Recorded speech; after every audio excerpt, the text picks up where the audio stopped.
All right, guys, welcome back. Today I'm joined with Sensei Stine.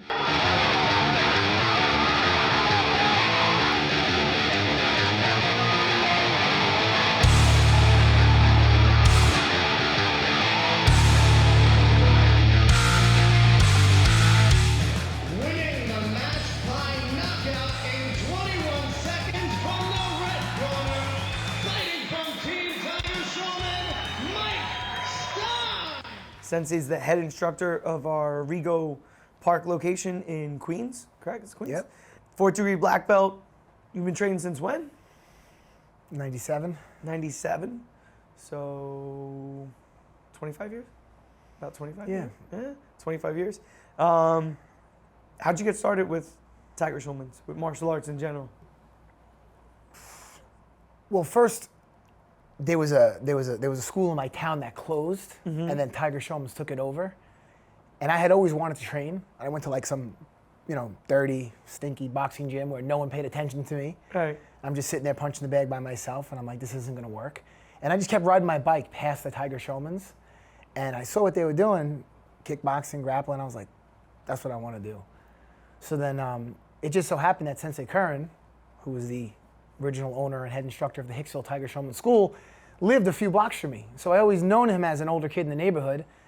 And then, long story short, I started training, and that was it. The rest is history. Yeah. So you had a bunch of different fights. You had kickboxing matches, boxing matches, MMA matches, correct? Correct. When did you first start competing professionally? My first amateur fight was in 2002. That would be the same night that you walked in on 5 minutes notice and took a fight. In Mineola Health Club, yeah. That was your first fight that night? Yep. I mean, I remember I was just telling my friends a story on the way here. I trained like my life depended on it. 3 2-minute rounds like my life depended on it. Sprinting every day, running, eating right. I was in the best shape at 22 years old. And then Lewis walks in. I think you were maybe in high school or college. I was 17 going into college. Like 2 weeks later, I was leaving to upstate New York. Summer vacation, came to watch us fight. And Shion Torelli says, hey, Lewis, you want to fight? And they said, now? He goes, okay. Next thing you know, he's doing his 3-way stretch, and boom, he's in the ring, and he knocked the kid out.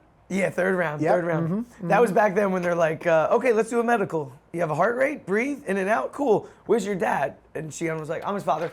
Signed the paperwork, and my mom came in like, where's my son? This is our seats. Oh, he's in the back. No, seriously, where's Lewis? Yeah. So that was the first time that we met, and nothing but respect after that, right? So yeah, so then I had a bunch of amateur kickboxing fights, fought in the Golden Gloves, a lot of grappling tournaments. Shion has a method, right. Kickboxing, jiu-jitsu tournaments, because I kept telling him I wanted to do MMA, and he said, not yet, not yet. And I'm like, I want to do it, I can do it. And I'm glad he said that, obviously, because hindsight, the experience is key. And then I had, 4 pro fights and 3-1 record. So you probably went pro, what, 2003 maybe? 2004. 2004. And you were on what season? It was season 3 of The Ultimate Fighter, but Yeah. what year was that? Season 3 was 2006. 2006. So you went pro, and then 3 fights, you made it to The Ultimate Fighter. Yeah. Hindsight, I wish I would have had a little bit more experience before going there. Also, hindsight, I probably shouldn't have afforded 185 pounds. When I walked in there, the coach, Tito Ortiz was the coach, and he says, well, you're fighting at 85? I say, he goes, you're a 55er. I'm like, excuse me, I haven't been 55 since high school. He goes, listen, in this game, you have to, I'm like, okay. So, but yeah, I mean, great experience. Obviously, you know what it's like. Would do it again all over again. Right. Learned a lot, made good memories, but that season was 85 and 205. 85 and 205, and I So fought at he 85. thought he wanted you. He said you should fight at 55. He says so not after even this- one weight class. He wanted you to go down 2 weight classes. He goes for your because he was a 205er, and he was probably 235. 2 feet, yeah, 2 feet taller than me, walking around close to 235. And a lot of the guys, I didn't even have to cut weight. I literally said your fight's Tuesday. Right. And I said, okay. I jumped on the scale and that was it. They said, no sauna, no nothing. I was 184 pounds when I got there, so I didn't have to cut weight. Everyone else was, 210, 215. They're cutting 20, they did their cut, 25 pounds. It's crazy. We, at the time, obviously, 2006, we were new to the game. Right. Just you don't know what you don't know. So. Right. But, yeah, back then we weren't, I'm sure people were cutting weight, but, now it's Like we got it down to a science. And even Chion's like, if you gotta do a weight cut, talk to Lewis. Like, you know, there's different methods and some work better. Some guys like the sauna, some guys like the salt bath. So you never even had to do all that. Never had to do it. Even before the Ultimate Fighter, Never. your fights, you were just dieting down to your Yeah, I mean, I was 195 pounds when I fought reality fighting. Right. I was fighting at 205, but weighing in 5-10 pounds under. And those guys were 215, 220, cutting at 205. But that was more of like a local professional but level. Those guys were probably still cutting weight. Yeah, definitely. I didn't think it was a big deal, but obviously it's a big deal. So our main thing we want to talk about today is bullying. You see all sorts of news stories, kids depressed, kids committing suicide, all this types of stuff. From being a martial arts instructor, you probably have a lot of kids coming in or parents coming in with their kids and they're saying, hey, they're getting bullied. You know, can you help me? What is martial arts? Like, from an instructor, you've probably been teaching 22 years out of the 25 years you've been training. What's some of the main things you would take away from, you know, learning martial arts to stand up to bullies? Well, yeah, I mean, and we just talked about, you know, you asked a little bit about my background, and that was fun to get that experience, but that doesn't define me. I think being an instructor is what defines me because I really love what I do. But the bullying aspect is one thing that is really important to me because I dealt with it at a young age. And if I knew now what I teach these kids, if I knew that back then, it would have saved me a whole year of embarrassment. I tell the story to my kids all the time. I was in 4th grade, and I went to a small school in Long Island, East Street School. You know, everyone knew everybody. So in our school, 1st, 2nd, and 3rd grade, they would go to recess and lunch together, but 4th and 5th and 6th graders would get to go together. So, you know, 4th grade, I'm excited. Oh, I get to be around the older kids at recess, you know. First day of recess, me and a few of my friends are playing basketball. This kid, Anthony, comes over and says, takes the ball out of my hand. He says, you want this? I said, yeah. He threw it down the field. He says, go get it. You know what I did? I went and got it. Because he's there with 3 or 4 of his 6th grade friends. I was intimidated. My friends, they don't say a word, of course, right? Next day, same thing, but this time he throws the ball at me. Calls me stupid. Everyone laughs at me. My friends are laughing. I'm like, what are you guys laughing at? You know, no one's got my back here. But it just started to escalate. Right. As bullying always does. It always starts verbal, and then it was social, right? Because he had to have his audience. He had to have his friends there. And it just started to slowly escalate. Every time I saw him at recess, every time I saw him at lunch, every time I saw him after school, name calling, it did progress to the point where it was physical, right? Where he would punch me and kick me. So I would literally like... So it got all the way up to physical. 100%. And I remember the teachers telling my parents, listen, I think he needs like I think he's got like ADHD or something. My mom's like, nah, I don't think so. They're like, but he's really not doing good this year. Last year his grades were good. This year... I'm not, look, I was too embarrassed to go home and tell my mom, especially my dad, what was going on, so I didn't say nothing. Right. Because people don't do. No, 100%. I didn't have the confidence. I didn't train martial arts. I played sports, which was great, but I didn't have the confidence to open my mouth and speak my mind. So it got to the point where I'm sitting in school, you know, there's an hour left in school, I'm like, shit, which door am I gonna run out today so this kid doesn't follow me home? That's what you're thinking as the teacher's 100%. explaining whatever they're explaining, and that's why your grades are... Not listening to the teacher, grades are going down.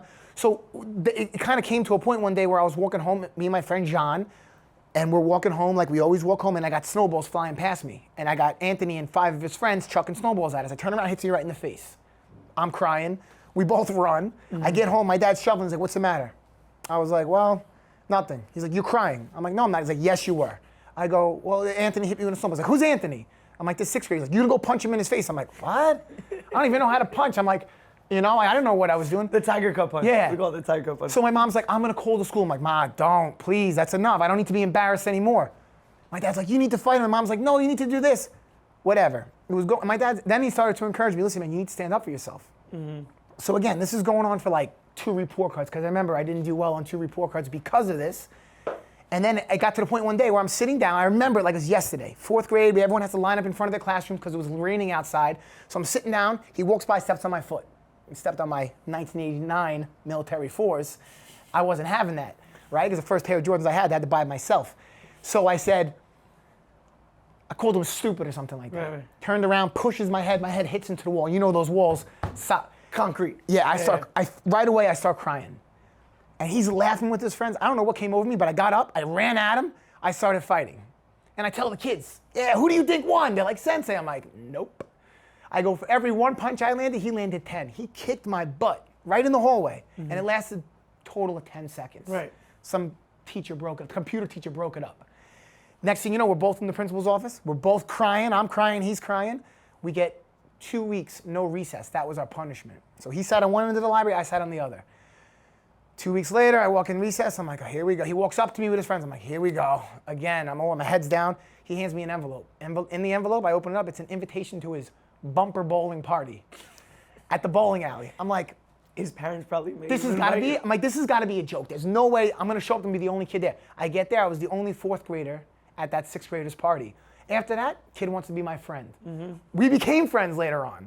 All of a sudden now, he wants to be my friend because I finally had that courage to stand up for myself. You stood up for yourself. Now, if I would have known in the beginning how to stand up for myself and use my voice, be assertive, I wouldn't have had to endure that 6 months of embarrassment, and I wouldn't have had to endure that feeling. You know what I feel? Yeah. So that's why I feel it's so important. Like I said, I think teaching is what defines me. This is what I do every day. You know, now I'm a father. I see you have 3 beautiful kids, right? I have 1, so you teach a little bit differently, right? Because I know how it feels to deal with that, and the last thing I ever want to do is have a kid deal with that. And I don't want kids to become fighters, right? These kids are not looking to go to the UFC, right?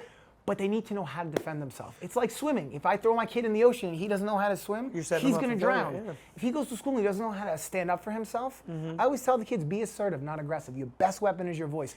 And that's what I teach the kids. But you listen, you know, I think the style that we teach is the best. We have the best kids. There's no kids better than Tiger Schulmann's.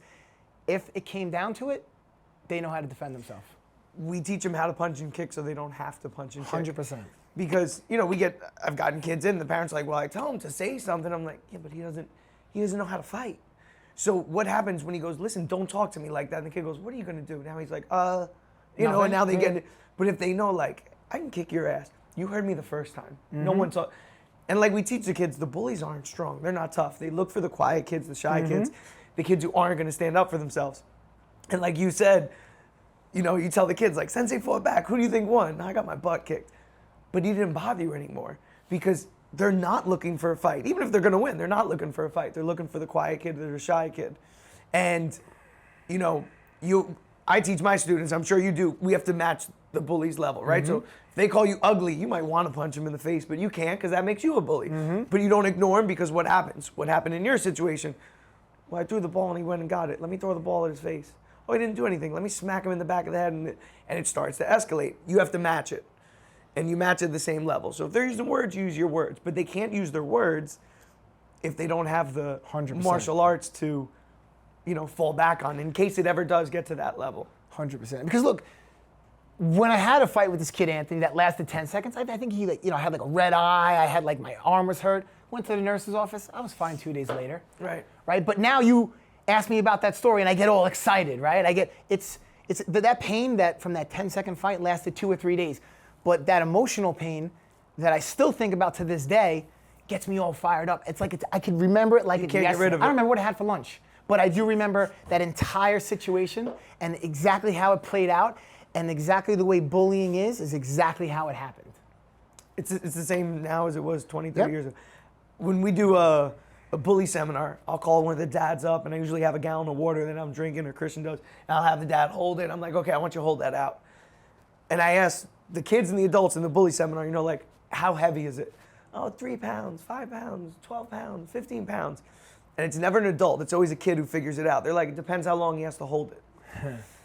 And that's like when you're getting bullied, right? Like, the more it happens, the more strain it puts on you, the more wear.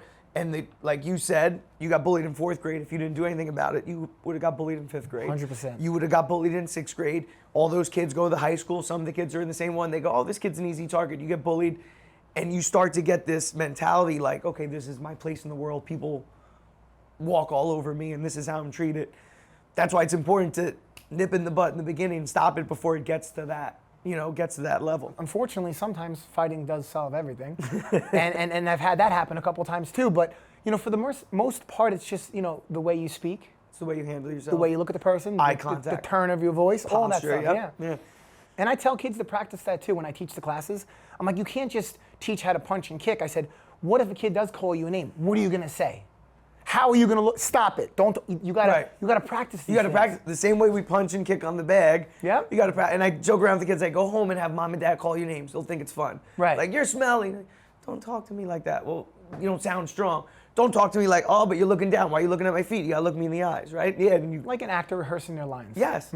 But just like we practice our fighting, you gotta Yep. practice that stuff. So when it happens the first time, it's not the first time that you've done it. You know Yep. how to handle yourself. Do you have students who were getting bullied and then like there's a quick turnaround where the mom will be like, you know, he told me the other day for the first time he said something to the bully and you know, he didn't even have to fight. He just used his words. Yeah, a lot of times parents will tell me that they're having a situation. And then I don't typically like to because I remember how uncomfortable I felt when it was going on. I didn't want to tell my parents because I was a little embarrassed. So I like to talk to the whole class about it. And then, if I need to, I'll get that kid one-on-one. I'll talk to him a little bit, ask some questions. Typically, you know how it is when you talk to the kids. You ask a couple questions, they spill their guts. And then you can get into the conversation and get a little bit deeper on how to properly handle the situation. Right. So, but yes, 100%. When it comes to students, I have parents tell me all the time, it's not just the bullying, but the discipline, the focus, Right. the respect, all that stuff. You know how it is. Literally what we teach you can only get at military school. Martial arts is like the military. And nobody wants to send their 6, 8, 10, 11-year-old to most parents don't. They don't want to. So we have one of your students here, Isaac, I believe his name is. Isaac. And when Isaac, how long has Isaac been training? He's been training me since he's 5 years old. And he's how old now? I believe he's turning 13 this year. Okay. Great family. His father trains. His little brother trains. He trains. The whole family, all the boys. See, I believe, like I see you're a wonderful dad. You got 3 beautiful kids. I think a lot of it, really does come from the parents. His dad was that guy sitting on the bench, overweight, on his phone. And we invited him to start training. Let's fast forward 4 years. He won the 90-day challenge twice. Nice. 53 years old. He is more ripped than guys in their 20s. But he's an instructor. He's a level 1 instructor. He's a red belt. Every time the kids are in class, he's either there watching or he's on the mat assisting. Helping. So he works with them at home. So I think I believe myself and my team did a great job training Isaac, but I think his dad is a really big part of it. Mm-hmm. And when you do talk to his dad, he can explain a little bit more about the situation and how it escalated to the point where Isaac had to defend himself. Mm-hmm. This is not something that just happened one day. It was going on for months. The school was aware of it, right? Look, when your kids are with you, they're safe because you love them. When they're in school, do the teachers love them? No. So is a teacher going to take care of your children like you are? No.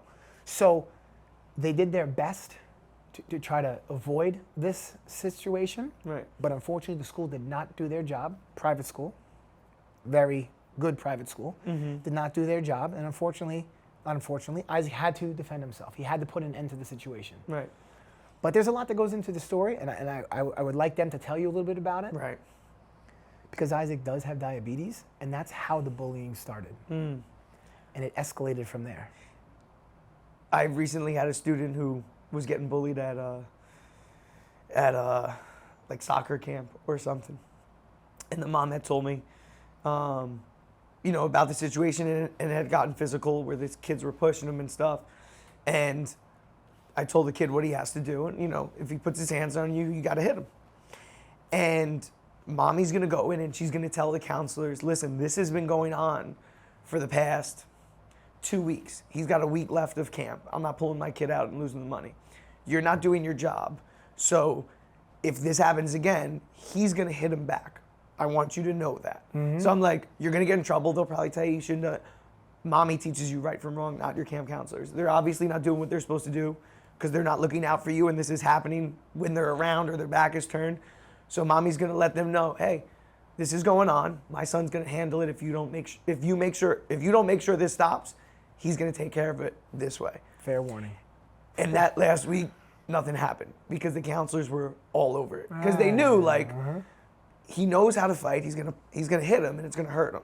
Because my son knows what he's doing. He's been too nice these past 2 weeks. It was also the kid's fault because he didn't stand up for himself. He didn't tell his mom until later on and stuff. But we talked about that. But so I don't want to get too much into the story. Let's get them in here. And so now we're joined with, we got Isaac and your father, Judah. So Isaac, how long have you been training? 7 years. 7 years. You've been training with Sensei Stine the whole time? Yes. Okay. And Dad, I hear you train. Yes. How long have you been training? 6 years. 6 years. So it only took Sensei a year to drag you onto the mat. Yep. How did that conversation go about? It was actually Father's Day that I came out on a mat with him, and I had a previous health condition, so I had to do something. Once you did the Father's Day class, you were hooked? Yeah. Yeah, it was. Listen, it was a special thing that and again, I had serious back issues, so I couldn't do anything else. I've tried for years to do it, and nothing happened. And this was the one thing that actually worked. And this is a picture of you for the 90-day challenge. When was this? Last year or 2 years ago? Now this is a few months ago. A few months ago. And how old are you, if you don't mind me asking? 54. Look at that. Look at your dad. He's ripped. Shredded. That's the dad bod right there. That's the new dad bod. That's a real dad bod. No, that's Tiger good. Schulmann's dad bod. That's good. That's amazing. So how much weight did you lose from the time you started till something like this? 40 pounds. 40 pounds. Do you feel the difference? Oh, I mean, again, in the beginning, why I started working out was that I was supposed to have back surgery. Okay. And this was like my last thing that I was going to try before, you know, and my doctors told me that it was going to be a 50-50 chance it was going to get worse or better. They couldn't give me anything. So, you know, a few years later, and I haven't had any issues and no surgery, no nothing, and, you know, I'm good. That's awesome. Yeah. That's awesome. So your little brother trains as well, right? Yeah. How old's your brother? He's 7 years old. He's 7. And Yeah. when did he start training? Same age as me, 5. Same age as you, 5. Did his You got first tournament in December, right? Yeah, he got 3rd place in kickboxing. Nice. So you got all the boys training. We got one more coming. There you go. So I mean, let's jump into it. I heard there's a video, but before I watch the video, I want to hear the story. What was the incident, or what was the incidents?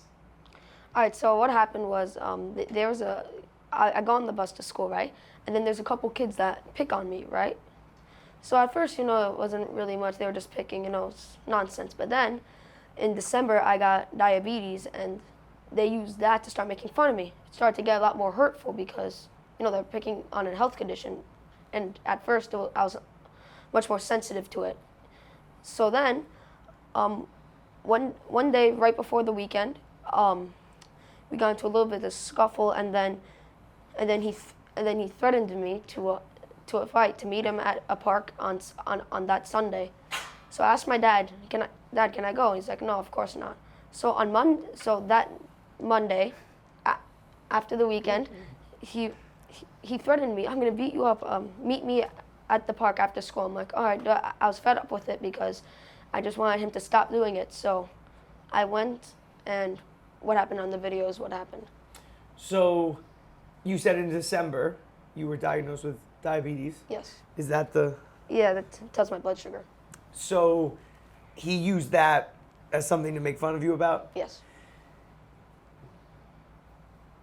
That was in December. How long before that was he already bothering you?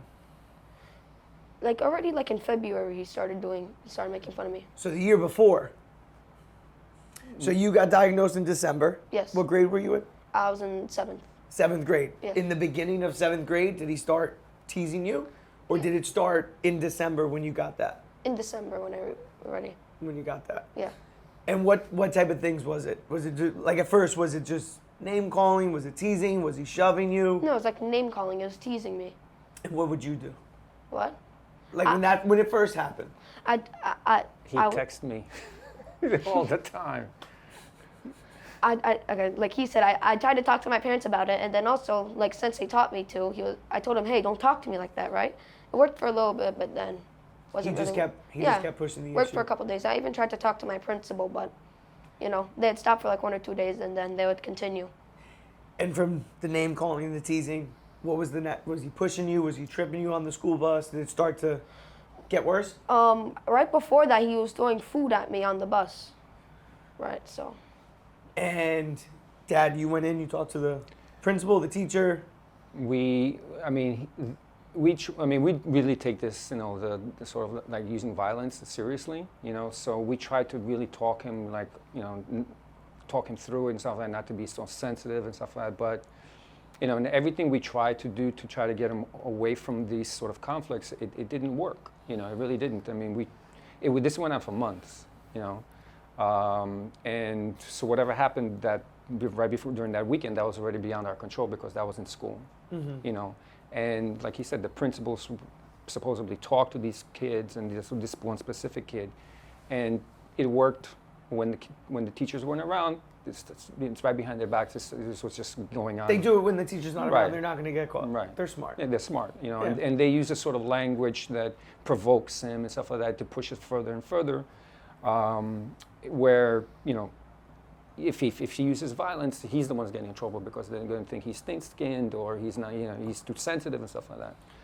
When did did you talk to Sensei Stine about it and let him know this was going on? We try to keep this private because, again, this was something that, it was interfering with his school at some point because he would constantly be texting us like, Dad, I can't take this anymore, and stuff like that.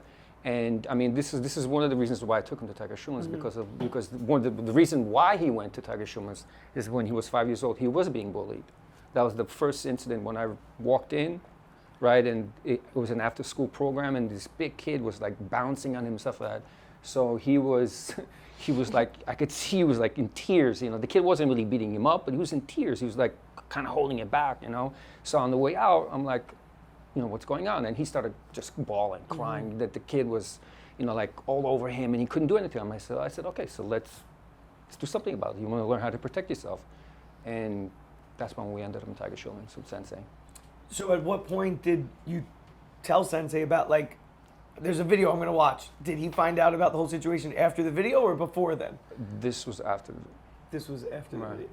And you mentioned the language, what kind of language were they using? What were they? What was the name they used? One insult that they used against me was no sugar Isaac. So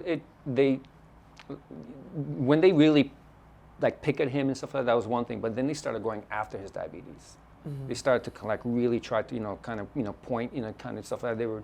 They were making fun of him in the sense of that that he would have to take insulin shots, so he would have to leave the class. Right. So the kids started kind of treating him like he's special. So that there's something different about him, that he's weird and stuff like that. Just because and the other, I don't know if the teacher should have done more, right, or whatever, or been more sensitive about it, but it just started to interfere with his grades and his school, and we really tried to make an effort to where he doesn't have to live in fear, of even if whatever situation he's in. One of the things I was talking to Sensei Stine about, he's like, you can only give me so much credit because you train and, you sit there and you watch the class. If you're not watching, you're on the mat helping out, how involved you are. And I've had kids come in that are 11 or 12 and they tell their parents, they want to do it. Then we do the class and we're talking a little bit, and I've had a girl cry because, I'm getting bullied, and the mom doesn't know. And they feel either embarrassed or ashamed, or they don't have that relationship with their parent where they can say, hey, this is going on, and I know you're not going to judge me or be mad at me, and you're going to help me. So you obviously have that relationship with him that he can open up and say, hey, Dad, this is going on. Right. I can't take this. What do I do? So that goes to show, the type of relationship that, you guys have together, that he's open about it and he's letting you know from the beginning before it escalated even more and stuff like that. I mean, we also have students that are in school, in Tiger Schulmann's, that it's difficult to talk to some of them because they're already coming in where there's a lot of damage been done, with the kids, and when they come in and they start describing some of the things, sometimes it's at home, sometimes it's in school, it's almost like what do we do, because some of these things have been going on for years. So, I want to make sure that, that I'm involved with my kids' lives, that to the point where if something's going on, I'm always asking them what's going on, how's your Right. day, anything happen, anything's good or bad and stuff like that. I want him to open up because I really don't want my kids to live in fear, and it's not that I want them to be fighters and stuff like that, but if they, at some point in time, they have to make a stand, that they have the confidence to actually do it. Right. And I mean, not that you feel bad for the bullies, but at a certain point, you're like, if a child is acting like this, what are they seeing at home? Right. Or what are they not seeing at home, where they're out hanging out on the street until 9, 10 o'clock at night, that they have this sort of personality or certain names they call kids. I had a kid say something to my daughter once when she was 7. I don't want to say it because you're here. But I said, hey, if he ever says that to you again, I want you to grab his head and knee him in the face. She's like, but Dad, he didn't hit me. He said this. And I go, a guy should never say that to a girl ever. So you could probably think of what I'm implying. And, I said, if he has a problem with it, his dad can knock on the door and we can talk. Because we lived on a cul-de-sac right here in Elmwood Park. And literally a month later, we finished late at night. I'm driving home. It's 10:30. The kid's 7. He's riding his bike around the neighborhood by himself at, 10:30 at night. I don't think a 7-year-old should be riding around their bike at 10:30 at night on a weekday. You know what I mean? But Right. So again, it's like, okay, he's saying this, but what is he seeing at home, or what is he not getting at home that they're talking like this, or they're acting like this, or they're treating other people like this? I think it's time to watch the video. I want to watch the video. We've been talking about it. Let's see the video. So this is, before we press play, where is this at? Don't tell me what's happening. Where is this? This is at my school park. So this is at the park near your school or the park in your school? Tough questions here. School. In my school. I think. It's in your school. Yeah, it's a school park. Where's your school? It's in Brooklyn. Is this during lunchtime or is this after school hours? After school hours. After school hours. Okay, let's jump into the video and then I'll probably have a bunch of questions and comments. Okay, I'll do it. I'm ready. I'm ready. Hey, ready, set. Kid's bigger than you. Yeah, go. Yeah, I do. Double leg, turn the corner. Great head Oh, no. positioning. Kid's grabbing your head. Yeah, gives up his back. Yo, I'm gonna look out. Oh, no. Is this kid older than you, Isaac? Oh, no, he's in 6th grade. You normal? Oh crap! Who's this? It's you? You got your ass kicked by who? Are they gonna stop? Oh, no! What belt are you? I am a solid brown. Solid brown. That was black belt level technique, that rear naked choke. You went boom, and then you threw the elbow in front and then flipped it in. Sensei Stine teaches good technique over there. After this happened, did he ever bother you again? No. No. Did this get out online and shared with other parents and all that? It got around the whole school. Got around the whole school. Isaac's well respected now. That's what I was just Oh, gonna yeah. say. What did when kids were like, Isaac, I saw that video, what were they saying to you? They were like, oh, like we're cool, because they don't want to fight me or else. Yeah. Or else. So this video gets out. Okay, this happens. Right. You tell your dad. Yeah. What does dad say? That my dad said, I come home, I'm like, Dad, I got into the fight. So I show him the video. He's like, I really hope no one sees this or else you could get into trouble. That's He was that calm and with a smile on his face? Was he mad at you? No. Was he proud of you? Dad? You answered that question. Yeah. I'm gonna give my answer. You give your answer. So you saw the video. What was your first impression?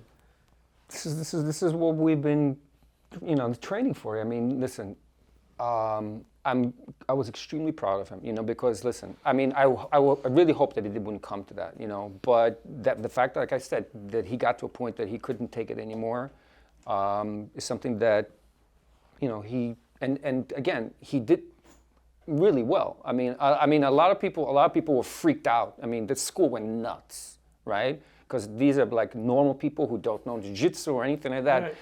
They were nuts. Oh, you go! They were insane. I mean, I'm like, relax. He was perfect. Would it be better if he got on top of him and just punched him in the face? I mean, I that know. Would look more violent. Right. So, I mean, it was perfect. He held just long enough. He let go at the right time, right? He didn't like make the kid like, So it was. My wife and I had this discussion. She freaked out because she's like, I'm like, honey, what do you think we've been doing all these years? I mean, seriously.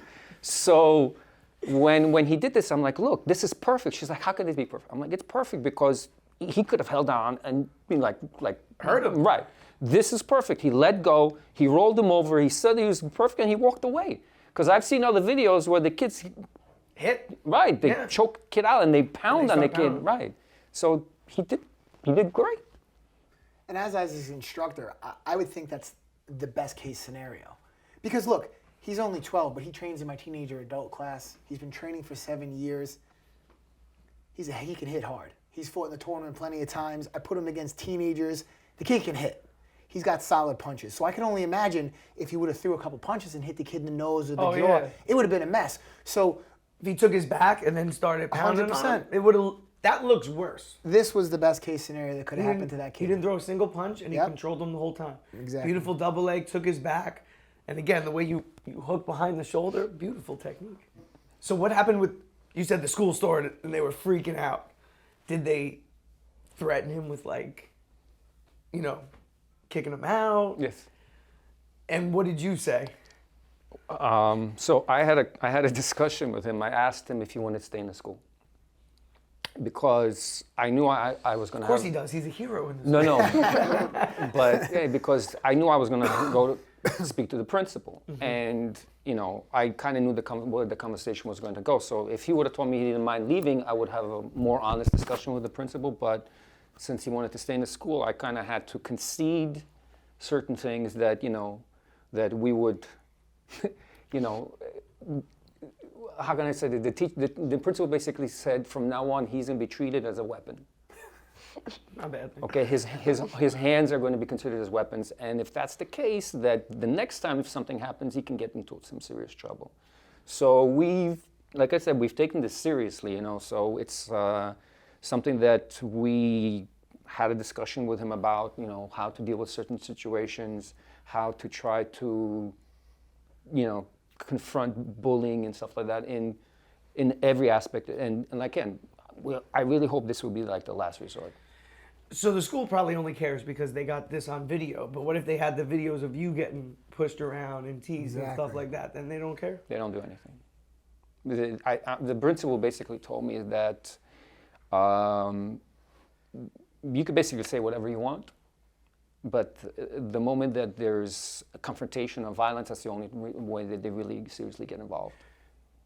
So you're a weapon, they say, right? With great power becomes great responsibility. Right, we've used that. But let's say this happens again and somebody goes to hit your son.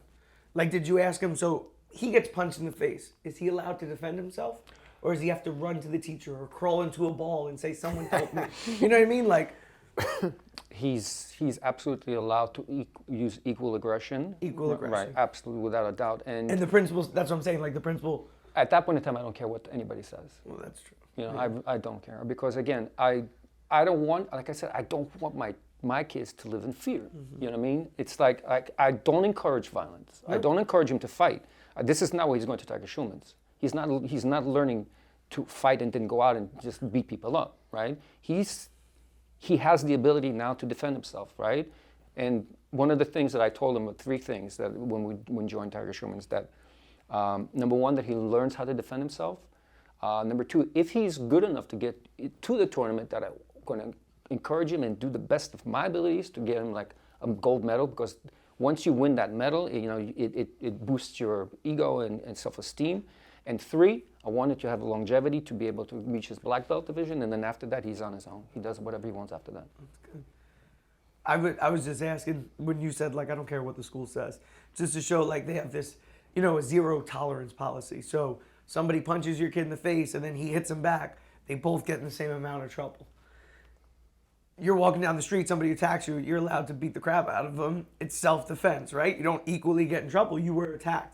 But in school, this place, no, the rules don't apply here. Now you can't defend yourself here. Then you both get in trouble. And it actually empowers the bullies because, like you said, the principal talked to the kid and stopped for 2 days, but then they do it when nobody's around. That's right. And they know, like, well, if he does something back, we're both going to get in trouble. So it's not only me that's going to get, and it gives the bullies an advantage because a lot of kids are scared to stand up for themselves. You did like Sensei Stine said, it couldn't have went any way better. You didn't throw a single punch. You controlled the fight the whole time. The kid never had you in like a good position or a dangerous position. You locked on the choke, you let it go, and then you walked away, you got yourself out of the situation. He's never gonna bother you again. It was good. How did that make you feel? Felt me. I was like shocked because I didn't really have to defend myself in a very long time. It's the first time in like years, I'm pretty sure. Right. Yeah. And was it easier than you thought it would be? Yeah. Did you feel like you should have done that a long time ago? Yeah. I'll give you a funny part of the story, which we were talking about on the way here. He goes to a small private school in Brooklyn, which is from K to 12. And he has a younger brother. Gabriel's in which grade? Eli. Eli is in... Second. And the mother of the boy that he choked out is his brother's teacher. So the mom of the kid works in the school. Yes. That probably has nothing to do with the kid not getting in trouble. No conflict of interest there. Yeah. Anyway. But funny. No. That was amazing. That was perfect. Like Sensei Stine said, no better way to handle it. You didn't throw a single punch. You controlled it. You let go at the right time. And then you got yourself out of the situation. I'm sure Dad's proud of you. Sensei Stine's proud of you. Great technique. So I know you have an amazing instructor. Anything you want to say, if there's another kid watching this that's getting bullied, what would you tell another kid that's getting bullied? It's probably best to like stop like waiting for it to escalate, because it's better to just take care of it as it's growing, because when it's already like the problem's here, it's better to take care of it because it's easier to take care of it. But when it's already like up to here, it's much harder. It takes much more confidence. So it's better to deal with it as soon as possible and to stand up for yourself as soon as possible. We're going to end it on that. That was beautiful. Thank you for coming, guys. Thank you, Appreciate it. See you Sensei. guys next time. Thank you.